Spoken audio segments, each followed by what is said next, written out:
तालुक्याचं ग्रामदैवत श्री पोटोबा महाराजांचा आशीर्वाद घेऊन तालुक्याच्या तमाम जनतेच्या आशीर्वादाने भारतीय जनता पक्ष आणि शिवसेना युतीच्या माध्यमातून आज या ठिकाणी आम्ही आमच्या जिल्हा परिषद गटाचे 5 आणि पंचायत समिती गणाचे 10 असे एकूण 15 उमेदवारांचे अर्ज दाखल करण्याच्या निमित्ताने या ठिकाणी रॅली आयोजित केली होती। कार्यकर्त्यांचा जनतेचा प्रचंड उत्साह आणि प्रतिसाद आजच्या रॅलीच्या माध्यमातून या ठिकाणी दिसून येत आहे। खरं तर आपण पाहिलं तर काल मावळचे आमदार सुनील शेळके यांनी पत्रकार परिषद घेतली आणि त्यामध्ये त्यांनी तुमच्यावरती काही आरोप केलेले आहेत। ते असं म्हणतात की भाजपमध्ये बाळा भेगडेंना कोण विचार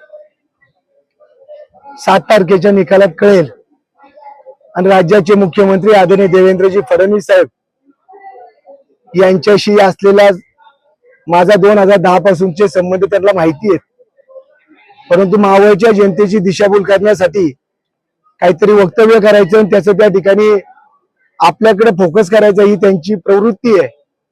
मी असल्या गोष्टीला भीक घालत नाही। माझ्या पक्षात माझ्या नेत्यांशी माझे कसे संबंध आहे हे माझ्या कार्यकर्त्यांना आणि माझ्या नेत्यांना माहिती आहे।